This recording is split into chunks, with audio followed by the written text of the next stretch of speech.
Stories by the Fire. I'm Wildfire, and today we'll be reading Watching, Part 3, which is also the final part. Before we settle in with our story, remember to like and subscribe for my algorithm, for your algorithm, and to keep me encouraged. That being said, grab your comfort beverage if you can. Mine is chamomile echinacea tea today, and enjoy the story. Watching is a fairy tale Laxus ex Lucific written by Therachet and is rated T. Standard operating procedure on this channel means I'll be trying to censor language to a certain extent, with the author's blessing, of course. Neither I nor the author own fairy tale or any of its characters. Chapter 6. Letting Her In. I hold Lucy tight to my side as I put us down in a field of wildflowers, watching her for any bad reactions to the spell. Some people don't handle it well. Freed straight up vomits any time he is forced to let me move him by lightning. She doesn't look sick, maybe a little disoriented, but I didn't give her any warning at all, so that makes sense. She isn't moving away from me either, but I finally have the girl who has haunted my dreams for years pressed against me, and I'm not letting her go unless she tells me to. That was really, really fun.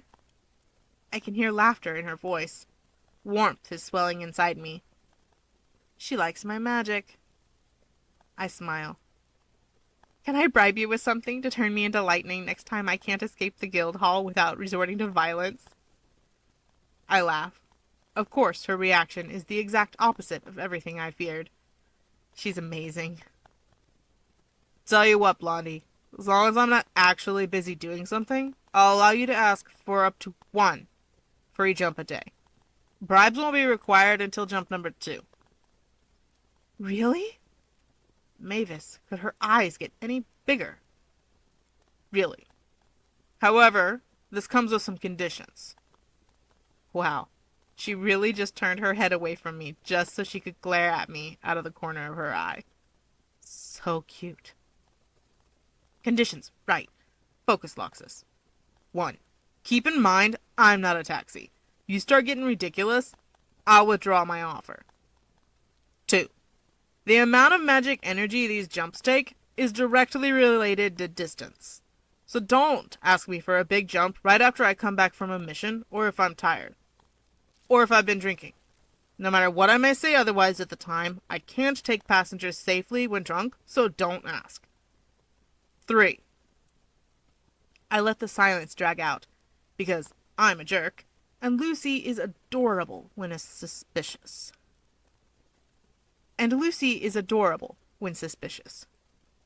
Say please. She blinked her big chocolate eyes at me. Her giggle is so precious.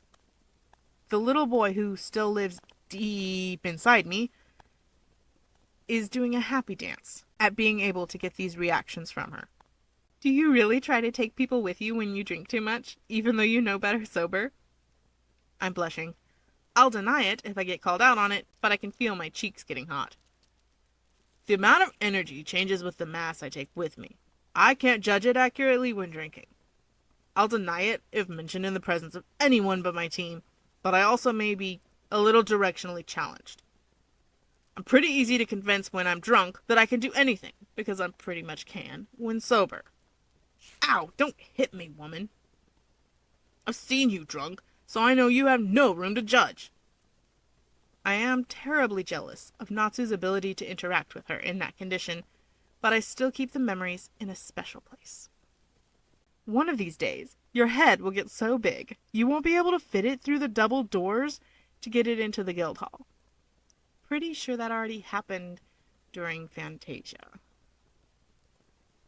I'll just use my lightning to get through the doorway. She's laughing again. The sound eases the pain remembering my stupidity brought.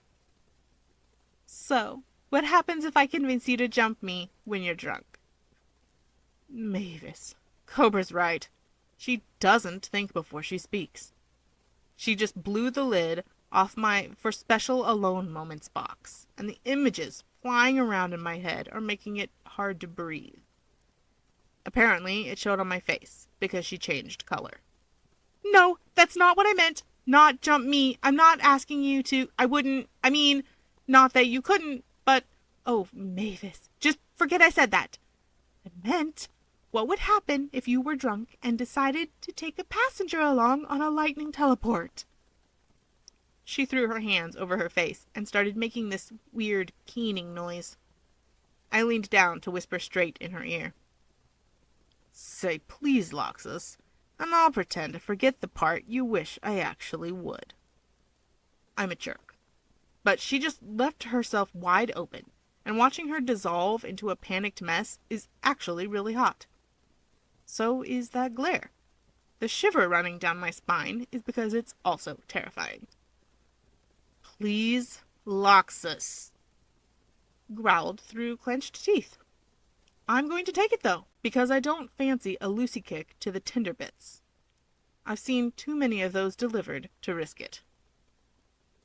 The last time that happened, I dropped both of us off a 100-foot cliff.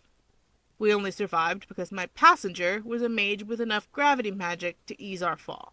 I've also hit brick walls and come out over open water. Once, I landed Blixlow and myself in a jail cell. Literally. We stayed the night because they wouldn't let us leave till we sobered up. She's laughing at me. I don't mind. It's Lucy. Her laugh is beautiful. And even I have to admit it was funny. So, where are we? I lift my eyes to let them run over tall grasses and wildflowers. I felt the tightness that squeezed my heart every time I came here. My home. Once. I grew up here.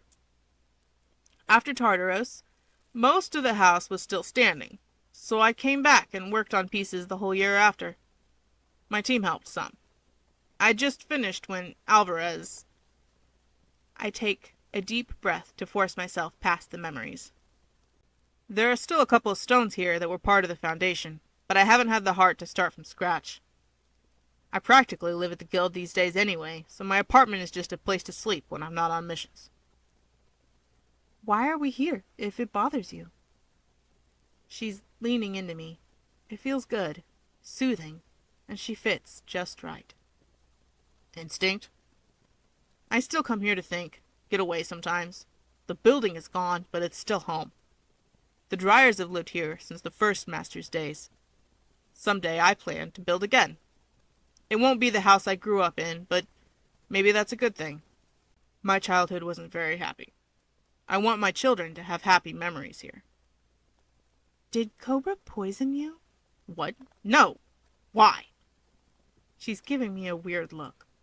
It's just that you're being super open and sherry. That's not a word. You're a writer. You know that. I'm all mixed up in my head. Laxus Dryer just told me he wants children. Oh. Yeah. That wasn't supposed to happen. I heard Cobra tell Angel once that Lucy causes people to vomit emotional rainbows. Guess he was right. Chapter 7. A Full Evening. In case you haven't noticed, you're really easy to talk to. And besides, I pulled the bag off my shoulder. This is a huge show of trust and respect on your part. You earned my trust, and I already respected you. You reached out. I'm letting you in. I don't do that very often, Blondie, so you better appreciate it. Very often, huh? How about never? Close quarters and overexposure crammed my team down my throat. Yeah, they are my friends, but I didn't choose to let them in. It just happened. Believe me, I'm appreciating. What does that mean? I can see the gears turning in her head, through her sparkling chocolate eyes. Laxus? I love the way my name sounds when she says it. Yeah? You can let me go now. I really don't want to, but I pull my arm just far enough from her that she can move, but I can still feel her warmth. To my surprise, she doesn't run, or escape, or even leave, really. She just sits, right there, with her shoulder touching my leg. Sit with me. Relax. You don't do that nearly enough these days. Sitting while doing paperwork for Gramps doesn't count as relaxing. It was relaxing when you came into the guild hall. Lies. I bet she'll call me out on it, too. No, you weren't. Yep, called it. You were being mobbed. Want to tell me what that was about? No. Absolutely not. This letting her in thing only goes so far. If she pushes, I'm leaving her butt right here. Okay, fair enough. It's not like I won't hear about it eventually anyway. Not from me, you won't. Not directly, no. But Cobra's in town. She is straight up smirking at me. I think I've been threatened. If it wasn't so terrifying, I would like it. Let's make a deal. Another one? Yeah, another one. You're big on deals, right? Contracts and promises are your magic. She looks a little blindsided. Most people don't understand that, but yeah. I'm not telling her how much time I've spent learning about her magic. You agree to drop it and not go hunting for more information, even from the one-eyed psycho, and I will sit with you and... I know she can't say no to this. You get both the right to name this little one, and you get to be its mom when I go on dangerous missions. Yeah, go all in or go home, huh, Laxus? If this little Exceed makes me a dad, then I just asked her to be the mother of my children. There's only one right now, but still. Mira is going to lose it. I'm leaving town once Gramps gets back from his vacation. Ow, my ears. Really? Promise? I nod. Deal. I promise. I will ask no questions and drop no hints, nor will I seek any answers or explanations regarding any events which may or may not have transpired in the guild hall today prior to my arrival in the S-Class lounge this afternoon. Wow, that's thorough. And fast. I sit myself down beside her and pull the bag open in my lap. It's tapping again. Does that sound mean it's about to hatch? She shakes her head. Not immediately. Tintin said it could be a couple weeks. Longer if we let it get cold. When it starts rocking, we're supposed to send her a message via one of the fairy tale Exceeds so she can head up here, because that means we're looking at a couple days tops, maybe even just hours. Tintin is the grandmother's name? Yep. The parents' names were Lacey and Looper. Tintin asked us to teach the kitten their names when it's old enough. Are you sure you trust me with this, Blondie? I sure don't. I mean, I could totally screw up this little guy's entire life. Of course I do. Don't worry too much. I mean, Natsu managed, so it can't be that hard. Have you ever considered that Happy might be as much of an idiot as he is because of the fact that Natsu is an even bigger idiot? It's not that bad. Last week, you told him you were turning him into a pair of mittens, and he said you could only make one because there was only one of him. And he still hasn't figured out that Carla really despises fish. Okay, fine. They are idiots. My point is, you've got this in the bag. Ha, I'm so punny. She really is. You are a strong, intelligent wizard with immense wells of patience. Don't doubt yourself. Have you been stealing sips of Cobra's coffee? I'm the Thunder God. Everyone knows I'm powerful, smart, and seriously attractive. Stop pinching me. What gave you the idea that I have any patience at all? She looks as serious as a funeral. Bixlow isn't dead. I haven't laughed this hard in years. I am Laxus Dryer, the Thunder God, and I'm lying on my back in a field of wildflowers with a cat's egg resting on my belly, pointing out pictures in clouds. And I'm happy about it. Only Lucy could have made this happen. That one looks like those cute little monkey things that live on Tinro Island. I'm not seeing it. Looks kind of like Bix, though. Did you just call your best friend a monkey? No, I said he looks like one. Besides, he's only my best friend twice a week. What is he the other 5 days? A child. Like Natsu.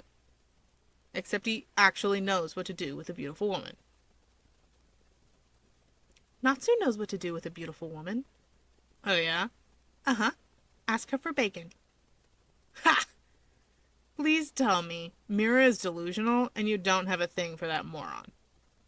Really. Please, please, please. Mira is very delusional. I can't blame her for thinking that, though. I mean, he sleeps in my bed and eats my food and raids my underwear drawer to play ninjas and has seen me naked more times than I have. And that's really saying something, since I have a spirit who turns into me in a towel and pretends it's an accident when she drops it every single time I summon her. But you just can't have a serious romantic relationship with a 5-year-old. That can't be healthy. Oh? And your relationship with Freed is? Touché. Exactly. The sky is starting to change color as the sun sets. I can smell the storm gathering. That one looks like Blue. Your snowman? He's a dog. Right. And I'm a basket of grapes. Nah, you are pretty fruity, but you're more of a pineapple. Vix is a basket of grapes. A pineapple. Yeah. How do you figure? Well, first off, your hair is pretty pineapple colored. Gee, Blondie, you're a genius. I am, really. Pineapple is pretty much the embodiment of you. All hard and prickly on the outside. And yeah, you are really acidic. But inside you have a heart of gold and are all squishy and sweet. I have no response to that. This day has pretty much proven, without a shadow of a doubt, that I am indeed a pineapple. What does that make Lucy, then? Apples are common, and oranges have a bitter peel. Bananas are sweet and useless. Coconuts have nothing but water inside. She smells like strawberries, but I don't think that fits either. She's like my opposite. Maybe a peach.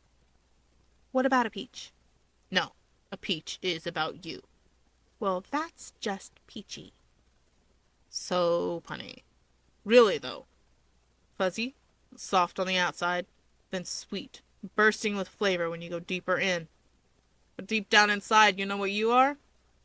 The pits? One tough nut. You really think so? I know so. Thanks, Laxus. You're welcome, Blondie. The clouds are getting thick. Storm's been waiting all day for the sun to set. I'm afraid there won't be any stargazing tonight. Will there be lightning? Should be. I'll probably be up hunting most of the night. You have to hunt it? Lightning doesn't have a stationary source like fire. You can't toss it on a plate and crunch it up like iron or put it in a cup and drink it like poison. It's alive. You have to watch it, listen, anticipate its movements. Be there when it strikes? Nah, you can. It's better if you catch it by the tail and slurp it like a noodle. I wish I could box that giggle and keep it in my pocket. That image is hilarious. You ever slap yourself in the nose at the end? Not since I was a kid. Hey, Pineapple? I had a fun day. Good. I can feel the silence stretching out as the storm gathers in the sky. Good silence, the comfortable kind. Lucy? Laxus? Thanks. For what? For seeing me. You didn't make it easy. For such a big, flashy guy, you sure put a lot of effort into hiding. I smile. I feel happy and warm inside. Lucy reaches over and tucks her hand into mine, threading our fingers together. My heart rate picks up and I squeeze her hand gently. I feel alive, full, happy. Everything I didn't feel this morning. Because Lucy is here. I thought the way this ended was really precious. Like, in theory, it could just be platonic on Lucy's part, but it felt deeper than The way this ended made it feel deeper to me than your, kiss and be cute endings that we see sometimes in our fics, because it was just more emotional and less cliche. This is the end of this fic. The author talked about maybe doing a continuation, but it's been ages, so I don't imagine that will actually be happening. As always, the link to the original fic will be in the description, along with an invite to the Stories by the Fire Discord server if anyone wants to come chatter. I do enjoy hearing comments on the story or on my recording thereof. Before we go, Spitfire has a message for you. Like the video to support Wildfire. Subscribe to Stories by the Fire to find the rest of her videos. Hit the bell so you know when the next video comes up. Have a good day or night. Bye bye.